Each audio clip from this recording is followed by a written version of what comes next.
Adhyatma means that which pertains to myself. Annihilation of all sorrows and attainment of supreme bliss is called moksha. My joy or sorrow is based on what is my expectation from the world. This desire is like the tissue paper box. You take one tissue paper, another one immediately pops up. How do I find a guru and maybe the right guru? What you meet in life is destiny. How you meet it is your freedom. Destiny is not a static entity. On top of God's Maya, we have created our own Maya. Interpersonal relationship will be a trouble if there is no higher goal. Hello everyone, welcome to Zindagee Ka Tadka. Today I am very excited to be here with Brahmachari Ved Chaitanya Ji. His depth of knowledge and style of teaching is unparalleled. I am almost a fan of his. So let's get into the topic, Vedji. Let me just start with the very basic question. What is spirituality? You see, spirituality in Sanskrit is called Adhyatma Shastra. So Adhyatma means that which pertains to myself. Adhi means pertaining to, Atma means self. Okay. So Adhyatma means that which pertains to myself. Now when you say that which pertains to myself, everything pertains to myself. But are we looking at ourselves or are we looking at the world? So the moment I start to look at myself, who am I? Am I this body? Am I this mind? Am I this intellect? If at all I am sad, why am I sad? Is it because of the world or is it because of something in me? The moment I start to investigate in me, that is what is called as spirituality. Okay. So the science that pertains to the self, basically. When I am investigating a problem or when I am trying to find a solution, when I am looking at myself, that is what is called as spirituality. So in that same line, when we ask what is the purpose of life, then it is told that knowing the real self, Correct. knowing that I and God are the same, and then once I know that, I get liberation. This liberation se hoga kya? Like how does it help me? What is the point of getting liberated? See, first of all, before we understand that, we must understand what is liberation. The moment we understand what is liberation, we will know what is the purpose of it. Our idea of liberation is that we are going to go somewhere like a heaven kind of feel, where everything is very white, very nice, peaceful. That is not how Advaita Vedanta defines liberation. Moksha, the word for liberation is moksha. The definition of moksha in Advaita Vedanta is Atyantika Dukkha Nivritti Paramananda Praptishcha Moksha. So liberation is what? Annihilation of all sorrows and attainment of supreme bliss is called moksha. Now if you ask any person in the world, what do they really want?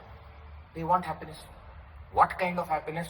Not little bit of happiness for some time, but lot of happiness for all time.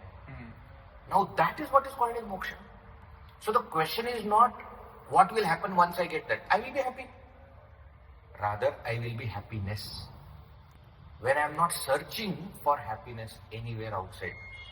When I say I am happy, which means it's a state of mind. There is a possibility of me being sad. But when I realize I am happiness, I am that bliss, there is no possibility of sorrow. Now that state is what is called as liberation, where I realize that the source of happiness is me. So you understand, that is what is called as moksha. So moksha is not going to a particular place, experiencing a particular thing, or I see light, or I hear sound. That is not called liberation. Liberation means the state of full happiness, complete happiness, infinite happiness. You are talking about full happiness, and you are saying that we will get it by knowing my true nature. Yes. But if you see in general life, what we see is like, I am not getting enough marks in my exams, I am not getting the right placements, my salary is not increasing, my clients are not good, my employees, my boss, these are not good. How are those problems going to get solved by knowing my real nature? Now you see, are these issues that you just narrated creating sorrow in me? Yes. Yes. Do they create the same amount of sorrow in everyone? The degree might be different. Say for example, you may get affected that you are not getting enough marks. I may be more than happy to get the marks that you are getting. True. Correct? So what I consider as my joy or sorrow is based on what is my expectation Right. from the world. When that expectation is not fulfilled, I say it is sorrow. When that expectation is fulfilled, I say it is joy. So my idea right now of joy and sorrow is comparative, right? And it all comes from a basic desire that I am going to the world for happiness. So let us say, for example, I start a job. Why do you start a job? To get money, Why do you want money?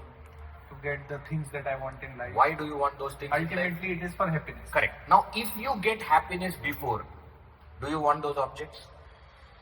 If I am happy, then no. Do you want the money? No. Do you want the job? No. So the whole thing we have started because we are not happy. And we think that by getting this, I am going to become happy. You see where we are? Right. Now, after getting it also, we understand that I am not fully happy even after getting all these things. I want something more. I want something more because that is unending. This desire is like the tissue paper box. You take one tissue paper, another one immediately pops up. You take another, it doesn't end. So if you say, by getting money, I am going to be happy. By getting this many marks, I am going to be happy. It's never going to be like that. Why? If I get 80, I want 85. If I get 85, I want 90. If I get 1 million, I want 10 millions. If I get 10 millions, I want 1 billion. It goes on. So at the end of the entire thing, I am still sad. And where did we start the whole thing? Thinking that I am not happy at the moment, and I think that by getting this I am going to become happy. The moment I realize that the source of happiness is the self, and the moment I discover the source of happiness, will I be searching for any joy or sorrow in the world? Will I have any problems that I had in the past? Let me give you one story to explain this. Yeah. The story that Gurudev Swami Chinmaya used to tell. There was a lawyer outside High Court who was going. He met a beggar who was begging for money. And that beggar, we know typically how the beggars are.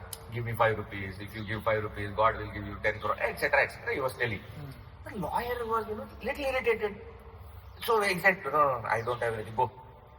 But then he looked at the beggar and he said, wait. What is your name? The beggar said, nobody asks me my name. You want to give 5 rupees, 10 rupees, you give. He said, no, I will give you 10 rupees if you tell me your name. So the beggar told the name. He said, what is your father's name? The beggar said, another 10 rupees if you give, I will tell. The beggar told father's name. Lawyer said, are you grandson of this person? Beggar said, yes. He said, idiot fellow, where were you? Your grandfather has left 2 crore rupees for you, and for last 3 years I have been searching for you. When your grandfather died, your father was no more, so that whole thing has come to you, but you are not to be found. And unless I find you and give you your money, I am not getting my money. So where were you? Now, for the last 3 years that the beggar was begging for money, he already owned 2 crores. the whole money of the bank. But what was the problem? He didn't know. Now understand, when the lawyer tells him that you own 2 crore rupees of the grandfather, do you think he is going to ask for the 20 rupees that the lawyer promised? No. When I own the happiness, will I be going for small joys of the world? No. Will I be getting affected by small sorrows of the world? Do you think a multi-millionaire, when 5 rupees fall down, he gets sad? No. He doesn't even pick it up. Why? Picking it up, it's more work than earning 5 rupees for it. Like that, when I get the source of happiness, I don't look for sorrow. Drinking from the fountain. When I own the entire water. Now in the story, one more thing we must understand. Did that beggar own 2 crore rupees at the time the lawyer told, or did he have it from last 3 years? He always had. He always had it. So again, the happiness that I am going to search or I am searching is not something that I will find somewhere else. I already have it. Why? Because it is my own self. problem is I don't know. Because I don't know, I am searching for happiness everywhere. So I buy phone thinking that this will give me happiness.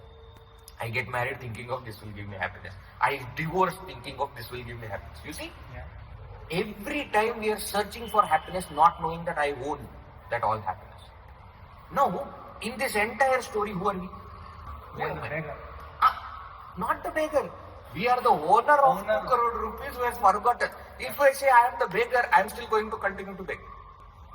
Right. What we must understand is I own happiness. I don't have to go outside to get happy, to become happy, to get a little bit of joy. I don't have to go outside. So knowing the self will resolve all the problems of my life. Because I will understand that there was no problem.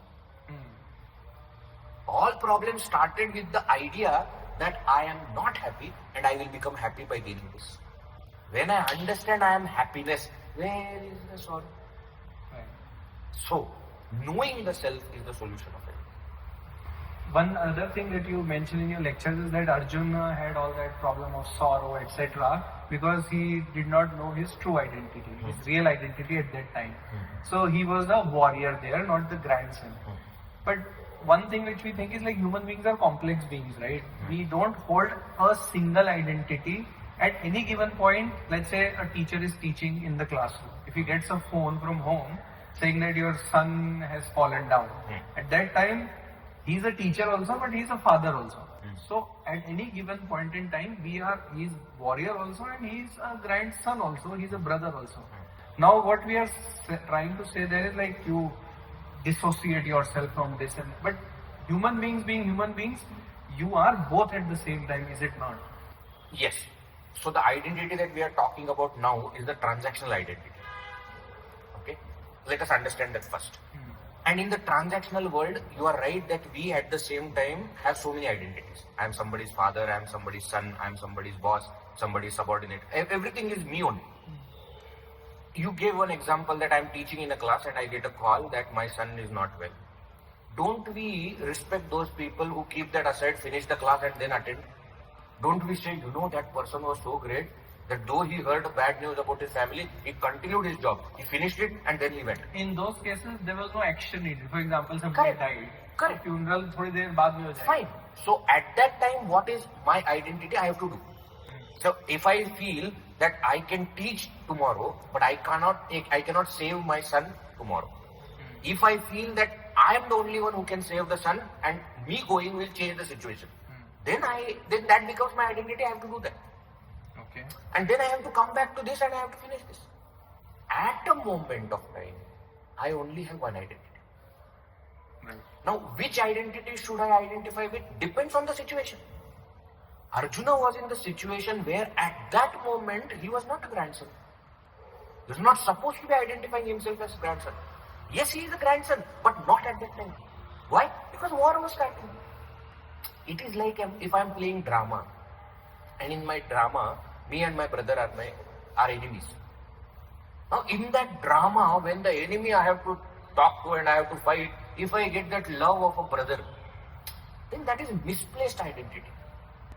Yes, I am the brother, but after the show. During the show, whatever I have to do, I have to do. So, this transactional level, we may have many identities, and therefore, we may have to find out which is the right identity at that time. Situational, for sure. And priority, preference, everything. It is based on everything. What we must also understand is, the question was not just about Arjuna understanding that he is a warrior, which is a transactional identity, but also to understand that he is the self. The same self which is the self of all. And therefore, technically, he will not be killing anybody. Because nobody can die. Yes, with the body he has to do certain things because he is also the champion, he is also the warrior from the side of Dharma and they are standing on the side of Adharma. Nobody asked them to choose that. Okay, they always had the choice to come to Dharma side. Shri Krishna gave them choice too. They chose to be there, now it is time for punishment. Now you can't say you are this, you are that. In my life, whenever I have a conflict with somebody else, I always feel I am on the Dharma side and they are on the Adharma side. And so, does that give me enough? Like, I understand No, he no. was a Kshatriya, Huh. and it was his duty to kind of, punish the perpetrators. But mostly in our lives, let's say if I'm having a fight with anybody, I feel I'm on the right side, they're on the wrong side. So, does it give me the. So the question there is, who decides what is right, what is wrong? And Bhagavad Gita says, Tasmat Shastram Pramanante Karya Karya Vyavastito. Shastra scripture is the pramana to decide what is dharma, what is adharma. Not you or me. Because according to me, I will always feel I'm right. That doesn't make it dharma. And that is why in India also we have constitution. Constitution is a scripture. So when there is a fight, the constitution decides who is right, who is wrong. And lawyers, what are they doing? They are fighting and putting their thought in front that this is what my client did. But in that battle, there was no lawyer, no judge. I think Lord Krishna was the judge who was already on one side. No, it was not the question of lawyer and judge. It did not go accordingly that. For example, if India and Pakistan war is happening, do you think it will go to court?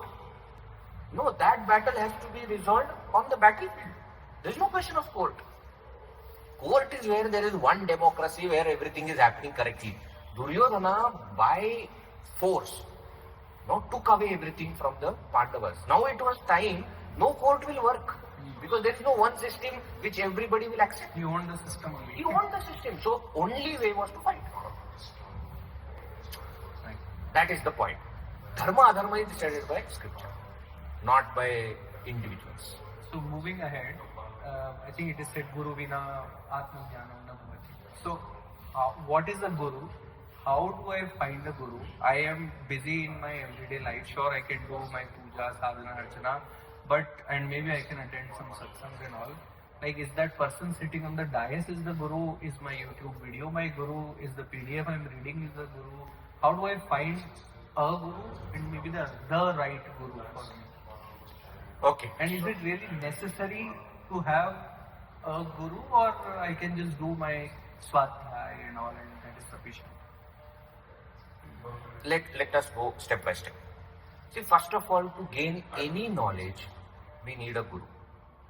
Physics, chemistry, mathematics, biology also. Just by books, I won't get the knowledge.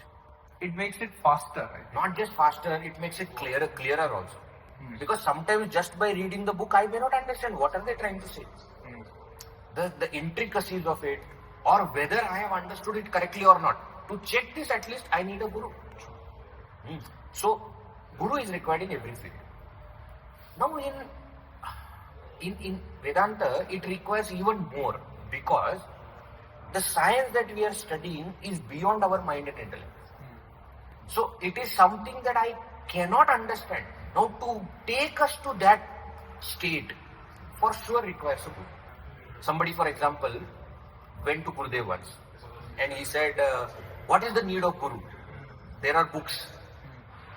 Are the books not sufficient? So Gurudev said, go and ask the books. Why are you asking me? Because the books can give one-way knowledge. If you have a doubt, you cannot get it from there. If you have a confusion, if you lack clarity, that cannot come from book. So you need a guru. That is number one. Now, is the person sitting on the dais your guru? Generally, in our tradition, we say he is the acharya.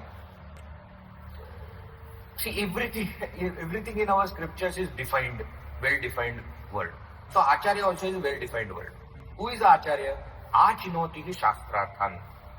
Acharya sthapayatyapi. Swayam acharati cha. Sa acharya. Who is acharya? That he achinoti shastrarthan. He picks the right meaning of the scripture and gives it to you. Because the scriptures are vast, I may not understand the whole thing.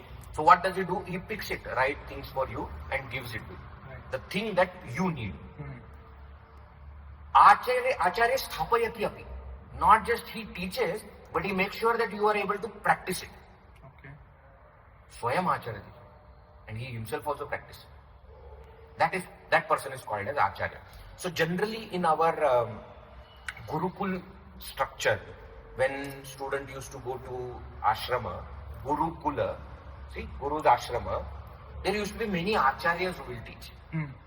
Different subjects will be taught by different acharyas. That's why in Mahabharata we have Dronacharya, Kripa Acharya. Why are they called Acharya? Because they are teachers of a particular science. Okay. So in the same way, for the Vedanta Shastra, the teacher who is teaching me is my Acharya. Who is a Guru? Guru is the one who gives me that experience, which is much more than just study. Guru is more personal. You have a different connection with the Guru. Acharya, one Acharya for many people, you can listen to him from video, from YouTube, from here, there, can happen. Why? Because he is giving knowledge of the scripture. For you to experience it, you need a Guru.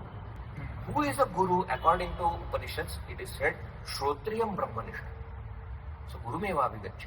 He must approach the Guru who is Shrotriya and Brahmanishta. Shrotriya means well learned in scriptures. And Brahmanishta, established in Brahman. Now, a Guru can be Acharya, will be Acharya, but every Acharya may not be a Guru. If Brahmanishtatva is not there, if that person is not established in Brahman. Right. So, as a seeker, my first step will be the Acharya, because he is the one introducing me to the subject. Right. But eventually, I realize my Guru. I understand who is my Guru. Now you asked one question, how do we search for a Guru? Actually, we cannot search for a Guru. That is because, as we said, Shrotriya Brahmanishta Guru should be. How am I going to check whether somebody is Shrotriya Brahmanishta or not? More than anything else, how can we say that that is meant for me? Because it's a personal thing. So the scriptures say that you cannot find Guru. You need not find Guru. Okay. What is your job? As a student, as a seeker, open up. The right Guru will come to you. We don't go in search of Guru. The right Guru will come to us. When we open up, according to our eligibility, the right Guru will come. Let me give you one example. When we remember the teachers who taught us in school, college, who have left great impact on us, did we go in search of them? Not the teacher, but our parents chose the school. Based on my eligibility. You see, what I am capable of, what my desire is, according to that I went to a particular school and particular college. Now according to my level, that level of teacher came to me. I always say there are students who complain about teachers, teachers who complain about students, and I say there is no point in doing that, because the student-teacher relationship is a match made in heaven. Why? Because if you were a better student, you would have been in a better place. If you were a better teacher, you would have been in a better place. So both of you are together means both of you deserve each other. So my job is to become deserving. The moment I am deserving, the right Guru will come to me. That's the law of nature. When there is a demand, supply will happen. According to the urgency of the demand, urgency of supply will be. So for now, my job is to find some Acharya, any Acharya whom I understand with, and then just continue. Maybe keep opening up in that sense of Correct. the word. Keep doing basic sadhana that the scriptures are telling. Keep following the scriptures, and it will make you capable for the next one. Having said this, one must remember that I cannot find just any Acharya and listen. The Acharya should belong to a parampara. Why he should belong to a parampara? Because then only the scriptural knowledge that is given will be pure. I can guarantee it, because it is coming in parampara. Otherwise somebody, on their own they start to say, give up all the scriptures, what I am telling is the only truth. No. It's not time-tested knowledge. What comes in parampara, what comes in that lineage of Guru Shishya has been time-tested. And therefore I can give more faith for that knowledge. So Acharya also I have to choose in such a way that number one, he sticks to scriptures. Doesn't give too much of his own things which are against the scriptures. So he should be in line with scriptures. In Vedanta we say, yukti, logic we do use, but shruti anusarani yukti. The logic which is in line with the shruti, with the scriptures. That logic is permitted. And which takes us to anubhuti. So shruti, yukti, anubhuti. This is the step. So the Acharya who explains me in this way, and many times what happens, every Acharya is not suitable for me. Because Acharya has a style of teaching and I have a style of learning. If that doesn't match, then it doesn't fit. So I can choose like that as long as it is the knowledge of the scriptures that I am studying. So you're saying follow the book. And many religions, other religions are also there which say follow the book. And then there is all sorts of problem by that. So what you're saying is use logic as long as it aligns with the book, because the book is the final truth. And if your logic does not suit that, then maybe you understand it again and find the logic which aligns with the book. Correct. Having said that, but that doesn't mean all books are right. No, the scriptures that you are saying, That's what I am saying. The Shastra, I can believe it is right because it is time tested. Time and again, many great many great masters have come and they have said, yes, this is right. So somebody has been testified. So when I speak of scriptures in Sanatana tradition, I can say it like that.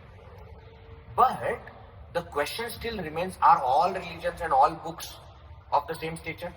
Are they really original? Or is there something that has come in between from other people? That is where you need Acharya. Interpolation is quite possible in every scripture, including Sanatana scriptures. That is where the Acharya comes and takes the essential part, leaving aside those things which are not necessary for us now. Or maybe not contemporary. Not contemporary, or maybe the Acharya thinks that this is interpolated. Because it doesn't follow the line of thought that the scripture is trying to say. So I am not saying all books in the world are good or right and you should follow them. No, I am not saying that.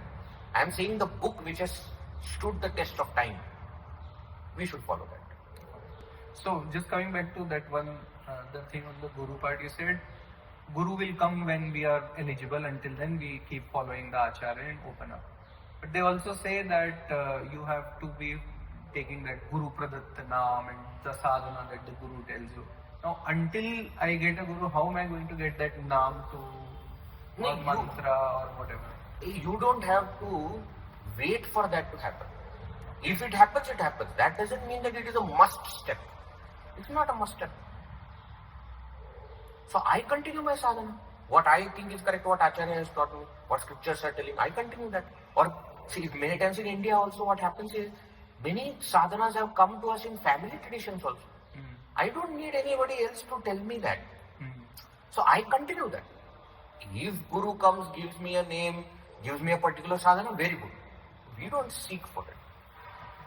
We don't seek. And we don't have to wait for it also. Coming to one of the most asked questions, and I'm sure you have answered it 1,000 times also. But just in short, what is your thoughts about the destiny versus free will debate? Destiny versus free will. It's a long debate. I will give in short. That's why I said. My past free will is my present destiny. And my past plus present free will is my future destiny. There is no difference between destiny and free will. Destiny is, so to say, the result of free will. Or free will has come in another form that is called as destiny. So what I experience now is chosen by me, by my free will in the past. As I am facing the destiny now, again I have free will of what? Of doing how I want to face the destiny. Now that past free will, my past choices and the present choice will decide my future destiny. Destiny is not a static entity that at the moment of birth everything in my life is fixed. It is not like that. Destiny is a dynamic entity. Yes, certain things have come with because of my own past choices, that is my past free will. But at every moment I am making a choice based on my free will. And that is shaping my destiny for the next moment. So then all there is free will. Free will of the past, free will of the present. At the present, I always have only free will. So how Gurudev used to explain this, what you meet in life is destiny. How you meet it is your free will. So what I am meeting my life is destiny, that is the result of my past free will. How I am going to face this is my present free will. Now that present free will also will contribute to my future destiny. Otherwise, if you don't understand this logic, then there is no point in doing anything. Say for example, if it is there in my destiny that I will fail tomorrow, then what is the point in me studying today? That's why those people ask that question. No, that's why I'm saying that destiny is not something that is fixed previously. What will happen next moment depends on my entire cumulative past, including the present moment. I cannot say if I'm going to meet with an accident, let me put my hands off the steering. No. You try to do as much as you can. Because whatever you will face, you will be contributing by your present action. So, past plus present free will is future destiny. And I think for free will, our mind is the most important component perhaps.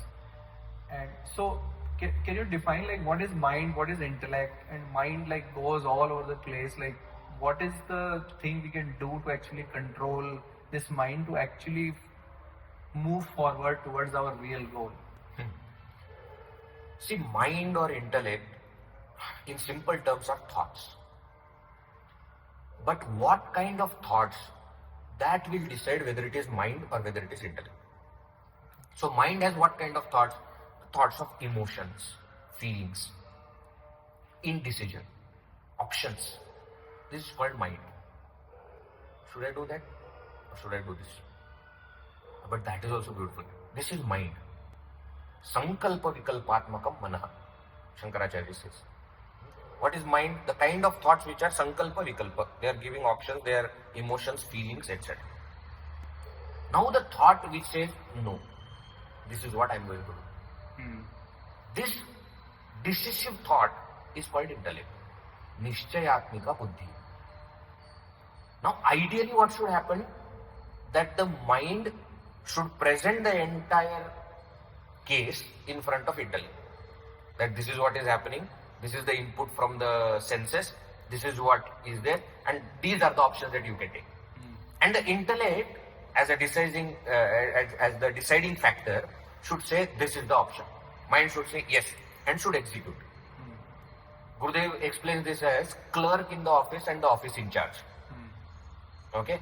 So the mind's job is to take the inputs from the senses, bring in the memory, bring in all the options and give it for decision.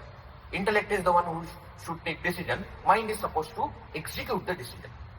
Now imagine if the mind starts to take decision on its own. Doesn't give it to the officer, but himself says, I am telling you this. Then it is not right. Why? Because mind is not capable.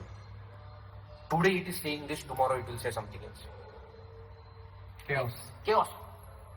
If peon does the job of the MD, it will be a big problem. So, what should happen? The intellect should guide the mind. Intellect should guide the mind. So should I nurture my intellect? Should I manage my mind? Should I Both. do both? Both. Number one, I must nurture or train my intellect or give it knowledge so that it becomes good in decisions. Not all decisions of intellect are right. That also we must understand, because intellect is also learning from something. No? So my right decision making capacity will be based on how much I have trained my intellect. Having trained my intellect, if I am not in control of my mind, then there is no point, because intellect is capable, but you are not asking intellect. You are taking decisions based on mind. So to control my mind also is important. So when you say mind is taking decisions, you mean like when the decisions are being taken on the basis of feelings and emotions and like that? Or how do I as a person know, okay, is my mind taking the decision or intellect taking the decision? So that is what I am saying. So you have to be objective about it and take decision. Again I am saying, it is not the question of whether I should choose rationality over feelings or feelings over rationality. That's not the question. Why? Because sometimes intellect may say that right now the feeling is most important. The question is not what are you choosing, the question is who is choosing. So if intellect is saying no, go with the emotions, it is okay now. So it is not about whether I should choose emotions or not, or every time that I choose emotion it is wrong. No, it is not like that. Is that decision rational decision of choosing the emotion? That is the whole thing. And having said this, we must also remember that in the heart we know whether it is mind or intellect. Whether we want to accept it or not is a different thing altogether. Why? Because intellect slowly is always telling what is good for us. That inner voice. That inner voice, what we call. And when you do something wrong, intellect tells you didn't do correct. Whether you want to listen to it, whether you want to accept it, whether you want to accept it in front of others, is a totally different thing. But we know what the mind and intellect tells. We know right now I am supposed to study. We know I am supposed to get up early and do exercise. But the mind says, today, let it be tomorrow. So we know in the heart of our heart what is mind, what is intellect. So here when you use the word we, so there is a mind, then there is an intellect, and then you're saying they are making the calls and all, but we decide. This we is the ego we are talking about? Yes. Or because the self does not do anything. Yes, so ego it's we are the talking about, which is another kind of thought, which is called the I thought, which provides I into everything. So mind is feeling, intellect is rational thinking, logic. Now, what is my experience? I say I feel, I think. So when I am saying I feel, I the ego is backing the mind and voicing the experience. When I say I think, I the ego backing the intellect and telling what is. And who are these thoughts coming to? The I thought, the mind? To the jiva only, to the ego only. So They are rising in the mind only. Mind, intellect, whatever you want to call, inner equipment, antakarana, what we say. now we have been talking about Advaita philosophy. What is the sadhana for people who are, let's say, who are Dvaita? What is Dvaita, Advaita? It is darshana. Darshana means the way you look at bhakti or the way you look at jnana. Now, Advaita Vedanta says all darshanas are correct, but none of them are fully correct. So you can imagine, suppose there is a mountain and all of us are climbing the mountain and we are at different places. And one person has reached the top. Now we on walkie-talkie are in touch with that person and we say, I see a tree, huge tree. The other person says, no, I don't see a tree, I see a lake. Third person says, no, I see another mountain. Which one of us is true? The person on top says, all three of you are true. Come up. Why? By coming up, you will get the entire picture. In transactional world, my sadhana has to start from Dvaita. That I, God, two entities, I am the servant of God. Okay. Then it has to proceed, as I continue to serve God, it has to proceed to Vishishta Advaita, where I understand I am not independent of God, I am part of God. Why? God, all pervading, all pervasive, I am part of it. Then when you go still further, you come to Advaita saying that essentially we both are same. So Dvaita, Vishishta, Advaita and Advaita are steps in the sadhana. Why should we say what is right or wrong? All are right. They are just... It's a continuum. It's a continued state. Say for example, very beautiful shloka is there that Sri Rama Bhagavan once asked Hanumanji, what is relationship between you and me? So he said, Deha buddhya tu dasoham. When we see from the standpoint of body, I am your servant. Deha buddhya tu dasoham. Jiva buddhya tu adamshaka. If I understand myself to be Jiva, then you are Ishvara, I am part of you. Tad amshaka. Atma buddhya, you and me are same only. Atma buddhya tvameva. From the standpoint of the self, you and me are one. So it is a matter of standpoint. From the standpoint of body, this body is always used to be used in service of God. Why? There is clearly Dvaita. If I consider myself to be body, then God also has a body and there is clearly two of bodies. If I understand myself to be Jiva, then there are so many Jivas and all are part of that one Ishvara. But if I understand myself to be that self, Satchidananda Swarupa, then I am the same self of God. Tvameva. Now at what point should I consider myself God? Like when I'm doing work, then I consider myself as body. And when I'm meditating... It's not like that. The knowledge should be that I am Brahman. But whatever sadhana needs to be done, you should do that. question about our beloved Maya.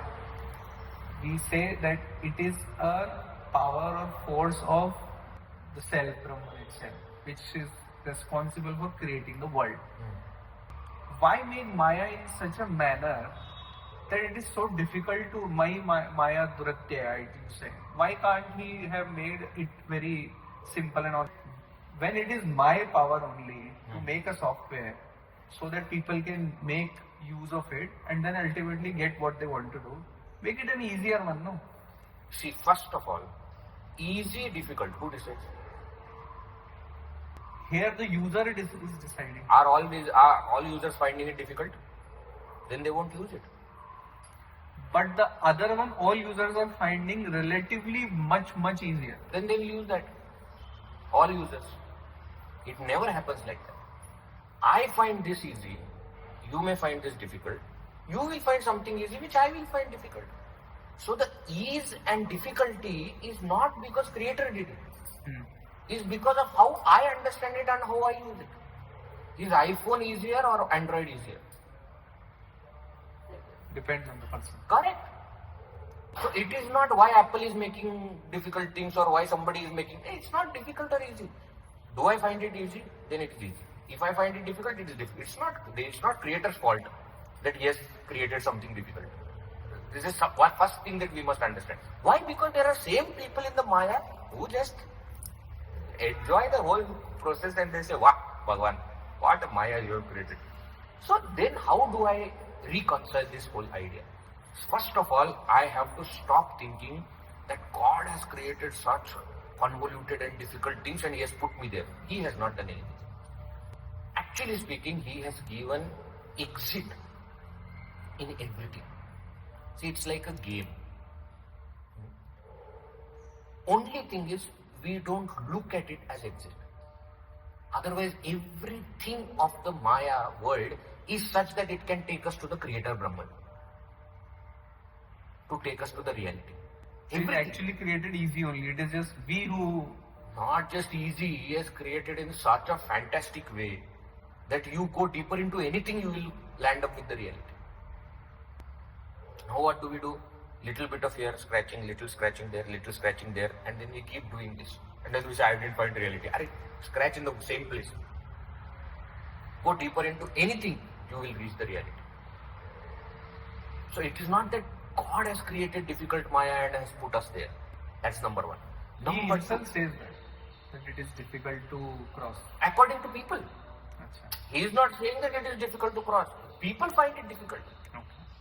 That's why in next line he says, Mamyavari prapadyante maya metanta. If you can surrender to me, it is very difficult to cross. Okay. Two things I will say. One is, on top of God's Maya, we have created our own Maya. See, God has already created the world. Now we have added one more layer to it by saying, this is what I like, this is what I don't like. This is mine, this is not mine. Now all we are fighting for is what is our Maya. So in other words, God has created the world which is called Jagat. On top of that Jagat, we have created our own world which is called Samsara. Oh, is it okay? See, I thought Jagat and Samsara were same. no. Jagat, why? Because Jagat is created by God. It is a means to liberate. But what happens? On top of that Jagat, we create our own Jagat. That is called Samsara. The problem is with Samsara. A boy, not a problem. And it is my son. The problem starts. Where is the problem? On top of that boy, I have created my own. So I actually had that question about this Raga and Dvesha also, that Maya has these three gunas, Sattva, Rajas, Tamas and all. But where is this Raga and Dvesh coming from? Because, for example, Sattva is purity. Rajas. Rajo Ragatmakam Vitti. Rajas is of the nature of Ragadvesha. So Ragadvesha exist in our mind and they belong to this Rajoguna. That's why more Rajasic person means more likes and dislikes. Tamasic person is too lazy to even have likes and dislikes. And Sattvic person has risen above the likes and dislikes. He says doesn't matter. But Ragadvesha exists in Rajoguna. And the effects of Ragadvesha also, Kama, Krodha, Lobha, Moha, Mada, Matsarya, Shadripu, everything exists in this Rajoguna. Some of my friends say, I am a chill person. I am doing my job. I am happy with that. The family is there. We go out on weekends. We do shopping. We watch movies. Everything is fine. You are unnecessarily going here and there. There is no need for all of this. What is the point of doing this? Anyway, I am also happy. So then one thing could be fine. If you find happiness there, then let it be. Or is there something that, that is maybe kind of a tatkalik happiness, or it's incidental. It is not the eternal part of it.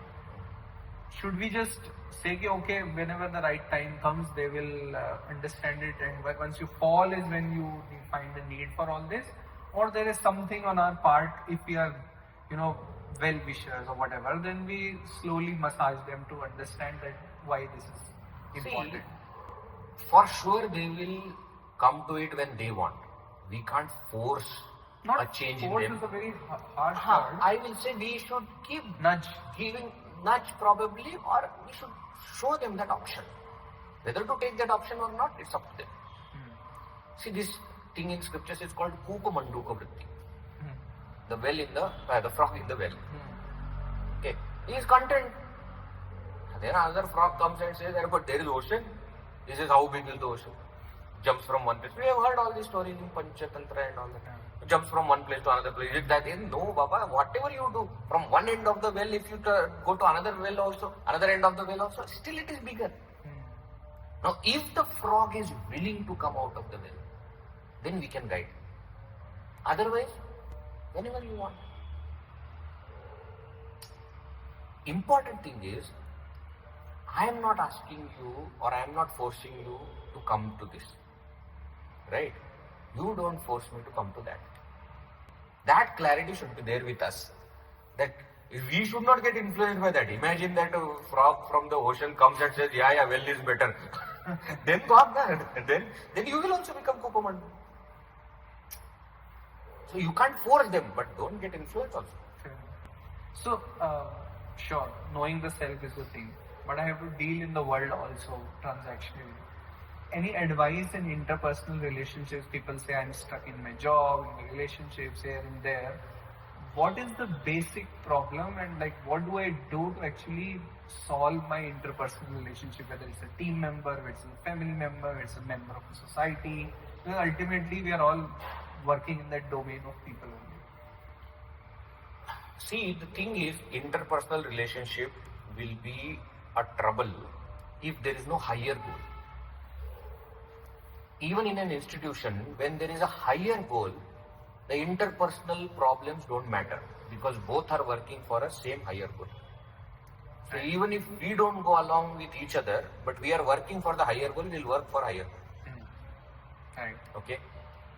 Without naming, I will tell, my father always used to give this example of two cricketers who never went along with each other, but scored runs after runs for the country.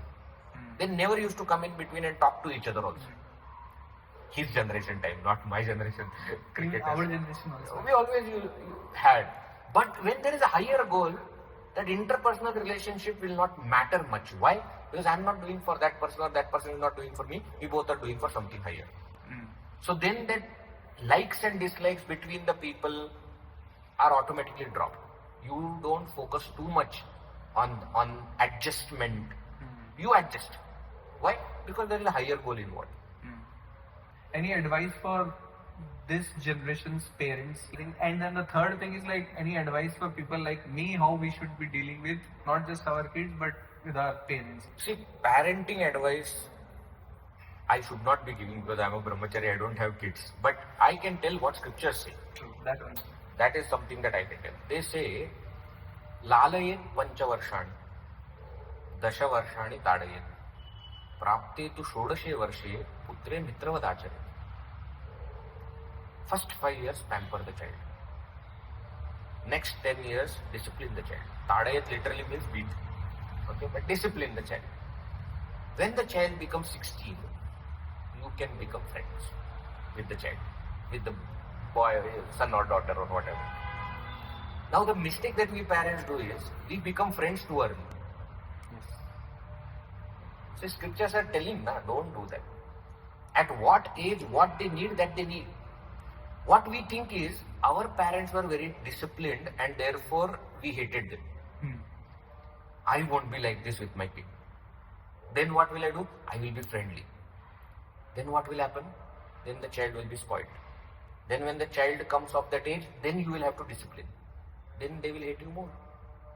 So thinking that the child will hate me or love me, I should not decide based on that. What is required at that age, I should give. Discipline is required at that age, discipline should be given. Now how do you give that discipline? There is a complete freedom. For example, a mother and father, two are there. One has to be very strict, another has to be soft. Then that the pressure is maintained. And not necessarily one person has to continuously be strict. You can change the roles. But that communication, that understanding should be there between parents.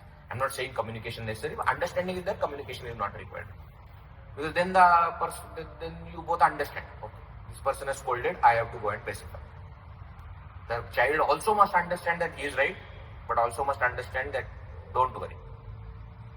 So that buffer, Gurudev always used to explain, how does child learn to walk? He says, behind the child there is a disciplined father who says, get up, don't sit. And in front of the child there is encouraging mother who says, come to me. Both should be there. If both are pampering, the child will be spoiled. If both are disciplined, child will either become introvert or will revolt. So there should be balance in how we are raising the kids. Okay. Right? That is about that. Now, what advice should I give to the next generation? No advice. Because they are experienced more. Whether they were on path of devotion more or path of knowledge more, I don't know. Each person had a different path, I guess. But what I always feel is, now that you have lived your life and you have come to retirement, just relax. Stay in your home, do your sadhana to the best of your ability. Shastras say that once you are in Vanaprastha you should not interfere with other person's Grihastha-shrama. It's very important instruction that Shastra is telling. That is why it is called Vanaprastha-shrama. Not Grihastha-shrama to Sannyasa-shrama direct. There is a step in between Vanaprastha-shrama where you may stay in the home, but you don't belong to the home. You give opinion when they ask for opinion. When they ask for suggestion, you are no more taking decisions. Don't give suggestions, nothing. You are just there. But it is out of love and compassion is why they want to give, no? Yeah, but the world doesn't work according to that, no? You should give suggestion when the person is ready to take the suggestion. It is not about whether your suggestion is right or wrong, or whether you love that person or not. That's not the criteria of giving suggestion. Criteria is what? You give suggestion when the person is willing to take the suggestion. So best way to give suggestion when they ask for suggestion. Only then it will land. Only then it will land. Otherwise it will be on a wall. Even if it is good, it won't work. Spend your time with God. That is. Now third thing is about the middle-aged people who have to deal with the kids as well as with the elders. You have to deal with both of them in almost same way. Because elders also sometimes become kids. Respect should be given, no doubt, because they are elders and they have raised, they have more experience. So respect should be given, but sometimes dealing with them may happen similar way. That maybe one same thing you will have to tell 10 times. Don't do. Why? Because their ways are set. Very difficult for them to change. For child it is very difficult because the child doesn't want to change. The child is in that phase where they will say no for everything that you are telling. Now, sometimes the same mentality is also there with parents. Just because you are telling them, you say no to whatever. Give them freedom. Okay? Be there to help them, be there to support them. But with raised kids, younger, what I mean is, when they become young, teenagers and above, then you just be there when they need. More than enforcing your presence, just be a quiet presence.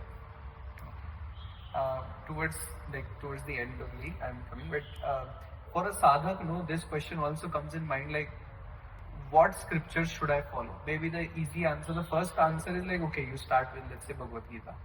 Now, but then after that, there is like a whole ocean is there. Like there is Upanishads are there. Should I follow Bhagavatam? Should I go to the Purana? Should I follow Prakarana Granthas? Like, is there is no systematic way, or at least defined way, perhaps for a good reason, but like how should one chart their journey to actually, maybe one book is enough to actually realize, or maybe one line itself is enough, but it is like out of curiosity also, out of the, to dwell in the teaching also, one wants to kind of use different scriptures. So like, what should be that? So, see, we can't say that there is no defined sequence. There is a defined sequence. We start with Prakarana Granthas. Even Simpler, before Bhagavad Gita. 100%. Because Prakarana Granthas are preliminary or preparatory texts. They define certain things, they explain certain concepts which will help us when we go into Shastra Grantha. According to Advaita Vedanta, there are 3 texts which are Shastra Granthas. It's also called as Prasthana Trayi. The Bhagavad Gita, the Upanishads, the Bhagavad Gita and Brahma Sutra. Before we go to these 3, we must study Prakarana Granthas because they clarify so many things. Sadhana Panchakam, Tattva Bodha, Atma Bodha, Shankaracharya's Prakarana Granthas, Raman Maharshi's Prakarana Granthas, Upadesh Sara, etc. What will they do? They will make everything very simple, simplified, so that when we go to Shastra Grantha, we will understand the concept. Then we study the Shastra Granthas. And then whatever other texts are there, they will only enhance my understanding of the Shastra Granthas. So, for example, I studied Prakarana Granthas, then I studied Bhagavad Gita, Upanishads, the 10, 11 Upanishads, whatever we want to study. Brahma Sutra, the first 4 sutras which are considered to be main, Chatusutri with Shankar Bhashya, they complete the topic. They're enough for us. After that, I can study Bhagavatam, Ramayana, Mahabharata, or any other Grantha, because that after that I have created such a base for myself, then any text that I study, I will only take the correct point out and I will not misunderstand the whole thing. Right? So there is a method. Now some people, they start with Puranas, Itihasas because they are more into stories and all that. That is also fine. But again, after that, when you want to study Vedanta, you have to come to Prakarana Granthas, Bhagavad Gita, Upanishad. So in Chinmaya International Foundation, we also have the courses which are lined like this. There is a Foundation Vedanta course, which is the basics of Vedanta. Even if anybody doesn't understand anything, that course is for them. Then there is Advanced Vedanta course, which is based on the Prakarana Granthas. Then there is Bhagavad Gita course. And then there is Upanishad course. So one has to do that sequentially. Somebody may say, I will study Upanishad course directly. No problem. But your understanding will not be complete unless you go through proper sequence. Exactly. So there is a sequence. So when we study in traditional Gurukulas, this is how they teach us. They don't start with Gita and Upanishad. They always start with Prakarana Granthas. Probably before that they will also teach Sanskrit. Because to understand the language is also very, very important. So, like you mentioned, like there is a paddhati in which we go, and then but then it is only being followed, let's say in Gurukulas or in Chinmaya International Foundation and all. But the larger society, in schools and all, there is not even like an iota of these things being taught, which I perhaps feel are very important. Like what should be our goal as a society to make sure that it gets percolated in like larger masses and all? 2 ways. How does that I will answer 2 ways. One is we must understand that we have gone away from the Gurukula system, which itself is probably the reason why it is not taught in schools. The schools were never meant to be like this. It is the foreign concept that we have adopted, the Britishers' concept, etc. So we have to go back to that system. I am not saying completely disregard this system. This system has some positives. Take those positives from there, but go back to your original system of studying not just the worldly science but the spiritual science as well. Right. And I think the world is going towards that. Bharata is going towards that because we see the new education policy has so many aspects of Indian knowledge system. We see that the efforts are being made to introduce Bhagavad Gita and such things into school, which is a good thing which is happening. Second aspect that we have to do is majority of these things happen in the family. We are lacking that somewhere. We need institutions like Chinmaya Mission because that is not happening in the family. Therefore, somebody outside has to come and take. Why Bal Vihars and Yuva Kendra? If that is already happening, samskaras are already happening in the family. then these institutions are not required. Somebody asked me once, what is the goal of Chinmaya mission? What's the ultimate goal? I said, I think ultimate goal of Chinmaya mission is that Chinmaya mission should close down. Because why did we start the organization? Because we felt there is a need. If that need is satisfied and we equip everybody, why there is a need of anything else? Like for example, hospitals are required for what? For making people healthy. So the goal of hospital is not to make another hospital. The goal of hospital is I should close down once. One day I should close down. Why? Because I have made the people capable enough that they don't need outside system. So Gurukul plus the family traditions, Kutumba Paddhati, what we said. No? So this Kutumba Paddhati and Gurukula was solving the problem. Now we have gone away from both. So we have to somehow bring back that tradition of both. So then is this liberation and self-knowledge only for like Indians? Like what happens to a person sitting in Uzbekistan or in Algeria and all? They never get to read these scriptures and all. That's what we think. Anybody who is eligible for it gets it. If you go to Himalayas today, you will see so many foreigners who are seeking this knowledge. It's like on fingertips, so like maybe 100, But 5,000. we said that the destiny takes us to different places now. So those people who really seek or sought this knowledge are born here. Or even if they are born there, they will come here. The other people who are not coming here probably wanted something else. That's why they are there. When they will develop that wish of knowing, they will reach. And I am not saying they have to reach to India only. The knowledge will reach them. Today, the same knowledge is being taught. Like CIF, I gave example, more than 150 countries they are studying. So when you think of it, that so many countries, and we don't even know those people. Yeah. They are just doing online. So somewhere some people are finding it important and they will find the need. So it's not that it is meant only for Indians. No. No, I'm not saying it is meant only for Indians, but the access is only to No, that's what we think. That's what we largely for think. like for See, general. every true philosopher will reach the self-knowledge. And we cannot say that true philosophers are only born in India. But we No. never take any names outside our this lineage. That is because it is not our tradition. Because we don't know. See, I will always give examples from my place which I know. Say for example, I am brought in Maharashtra. So when I am talking, the examples of saints will come from saints of Maharashtra because that is what I know. But you know Shankaracharya ji also. That's what I am saying. That Shankaracharya has come to the entire India. But I don't know Narayana Guru unless I went to Kerala. I didn't know Chattambi Swami until I went to Kerala. There are so many great saints, Tyagaraja, etc. in Tamil Nadu, in Karnataka, we have so many great saints. But see, it is not that why are you mentioning that? Because that comes naturally to me. And I by no means am saying that those are the only people. No, in each place there will be somebody like this. In the foreign also, in the West, also there will be so many such philosophers and thinkers. There are actually. Now comparative study and those people who come from both places, like for example, they are born and brought up there but are from this culture, or born and brought up here but go to that culture, they will always find such similarities in different cultures. But to say that it is only accessible to us, no, it is accessible to everybody. They say man changa to kathati mein ginna. And on the other hand, they say char dham yatra karo, jyotirlinga dekho. So like, is my home itself enough for everything, or what is the point of going to these places? Like they say these are high energy centers and all, so you get to like the energy of the place will uplift you, the energy of the saint will uplift you. On the other hand, it is like कि घर पे बैठ के अपना ध्यान करो या स्वाध्याय करो, मनन करो. So maybe it is not either or, but if one is good enough, then why should I take the trouble of? Now again, one is good enough for whom? Again it depends on the person. You answer one thing.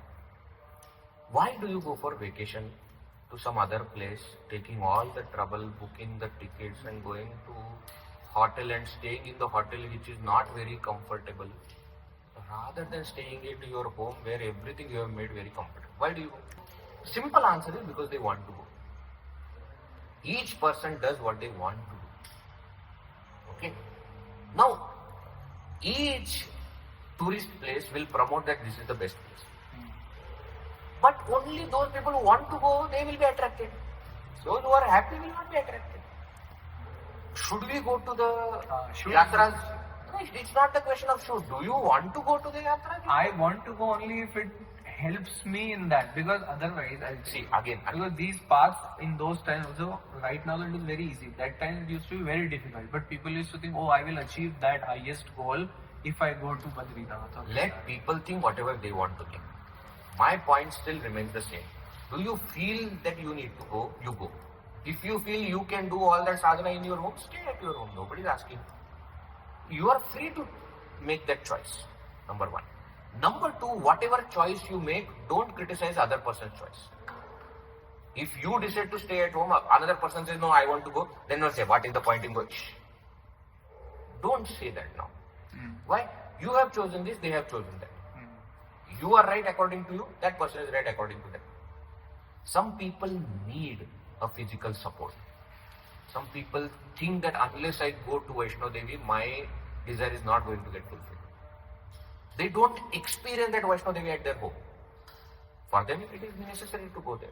Some people may say, no, that Vaishno Devi is there at my home also, I pray, it will reach that Vaishno Devi. Then that person doesn't need to go. I believe most people go for like a tick mark activity. Now that tick mark activity is only fueled from the belief that कि वहाँ जाने से अच्छा हुआ. मतलब, it is not that I want to go, it is, I just like, oh, if people But tell me again, I am saying, even if it is a tick mark activity, it is a better tick mark activity, isn't it?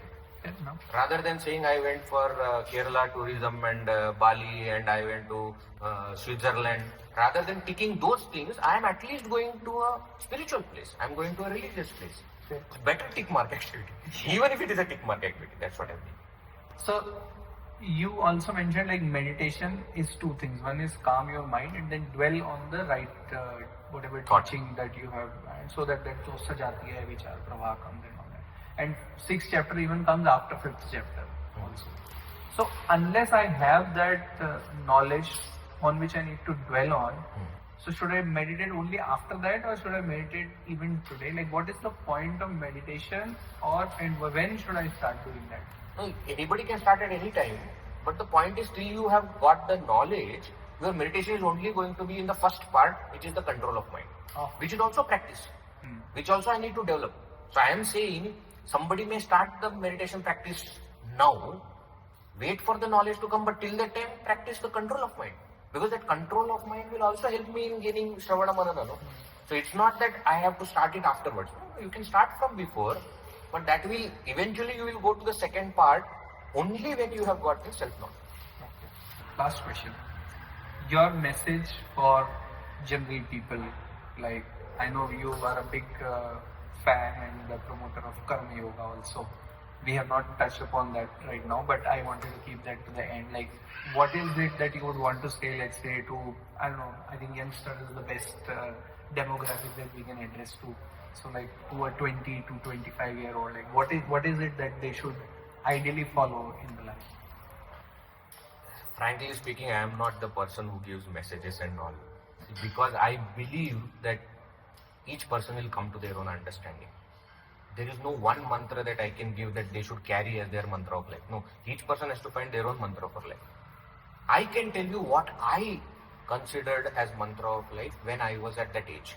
When I was young, I can tell you that. For me, I thought at that age that I want to know one thing that will solve all problems. That's what drove me to this Vedanta. But as I stayed there and as I did my sadhana, I understood that there is only one thing that you have to do, and that is remember God. In everything that we do, we must remember God. That will solve all our problems. That will even solve all our inquisitiveness, inquiring mind, and quest for everything. It will also solve all our worldly problems and situations. It will solve everything. Just remember God. Nothing else. Just remember. Just remember God. You don't have to follow any rule. Should I remember this God or that? It doesn't matter. Just remember. That is the thing that I try to practice. Whether it is a message for other people or not, that each person can decide. That is what I try. Thank you so much, Vedji. I really loved it. Many of these questions, my personal got answered. Many of these questions I asked for just to share knowledge. Thank you so much. I really Thank you. loved it. Thank so you. much. Thank you, Hari Om. everyone. Hari Om.